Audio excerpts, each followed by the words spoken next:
BJP క్యాంపులోనే అందరికీ సురక్షితమైనది, BJP క్యాంపులోనే అందరికీ రక్షకంగా ఉండే కవచాలు గోడలు లాంటిది. కాబట్టి నడిగడ్డ ప్రాంతంలో కక్షిదారులకు కూడా న్యాయం జరుగుతుంది, ఎందుకంటే రక్షణ ఉంటుంది. లేకపోతే ఎక్కడో అనంతపురం గుట్టల్లో పెడితే కక్షిదారుల పైన కొంతమంది వ్యక్తిగతంగా స్వార్థమో కోపమో ద్వేషమో రాగమో పెంచుకొని వాళ్ళ మీద దాడి చేసే అవకాశం ఉంటే కూడా ఎవరు కాపాడాలి వాళ్ళని? మరి ఇవన్నీ సమస్యలు ఉన్నాయి.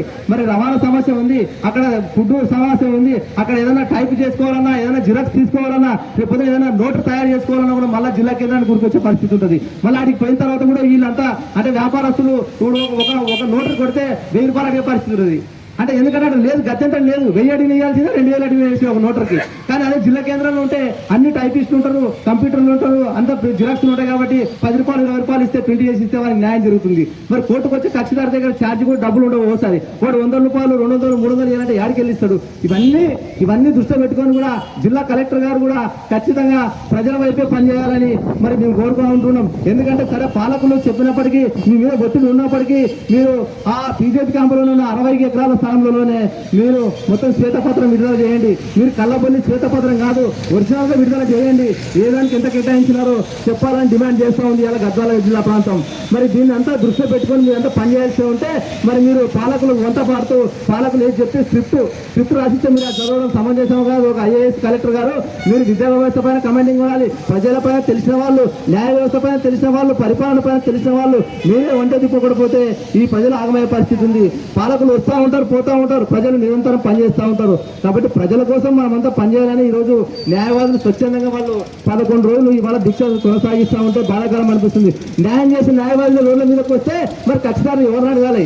మరి కక్షిదారులు ఎక్కడికి పోవాలి? మరి ప్రజలు ఎవరిని అడగాలి? మరి వాళ్ళు కక్షిదారుల పట్ల న్యాయం చేయాలని కోర్టులో వాదించే వాళ్ళు ఇవాళ రోడ్ల మీదకి వచ్చే పరిస్థితి ఈ ప్రాంతం కల్పించిందంటే చాలా దౌర్భాగ్యమైన పరిస్థితి. మరి మొన్ననే అందరూ కూడా న్యాయవాదులు పార్టీలకు అధీనంగా కూడా మరి మల్లురావు గారిని కానీ సంపత్ కుమార్ గారు కానీ అందరినీ కూడా కలవడం జరిగింది. మరి కలిసిన తక్షణమే వారు కూడా నిర్ణయం తీసుకొని మరి ఇక్కడ ఉన్న నాయకులకు కానీ కలెక్టర్ గారి కానీ పురమాయించి మరి దాని పరిస్థితి ఏంటో మరి న్యాయవాదులు ఇన్ని రోజులు నిరసన దీక్ష చేస్తున్నారు, వాళ్ళకి ఏంటి పరిస్థితి అని చెప్పాలి. కానీ మన వాళ్ళందరూ కలిసి కూడా వాళ్ళ నిమ్మకు నీరెత్తినట్లు ఉండడం సిగ్గుచేయడం అనిపిస్తుంది. కాబట్టి మరి పెద్ద ఎత్తున మేధావులందరూ కూడా ఈ ప్రాంతంలో మేధావులు, కవులు, కళాకారులు మరి అందరూ కూడా ఇంకా రోడ్ల మీదకి వచ్చి పొద్దున కలెక్టరేట్ అంటే జిల్లా బందో లేకుంటే పెండో ఖచ్చితంగా చేయాల్సినటువంటి అవసరం అయితే ఎంతైనా ఉన్నది.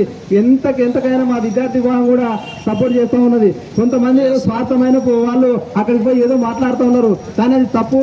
ఎందుకంటే అక్కడ ఏదో కొంతమంది రియల్ ఎస్టేట్లకు వంత పాడుతూ ఆ రకంగా పెంచుకున్నామని చూస్తున్నారు, కానీ అది కరెక్ట్ కాదు. ప్రజాస్వామ్యంలో ప్రజలు కోరుకున్న దానికే మనం వంత పాడితేనే మనకు కూడా భవిష్యత్తు ఉంటుంది, తరతరాల్లో మన పిల్లలు గుర్తుపెట్టుకుంటారు. అంటే ఇప్పుడు అక్కడ నిర్మిస్తే చాలా ఇబ్బందికరంగా పరిస్థితి ఉన్నది. అక్కడ డెవలప్ అయ్యి ఇంకా చాలా టైం పడుతుంది డెవలప్ అవ్వాలంటే. ఎందుకంటే ఇప్పుడు జంషెడ్ వరకు మున్సిపాలిటీ తర్వాత దాటాలంటే కష్టంగా ఉన్నది, ఇప్పుడు ఆడికే ఇబ్బందికరంగా ఉన్నది. మరి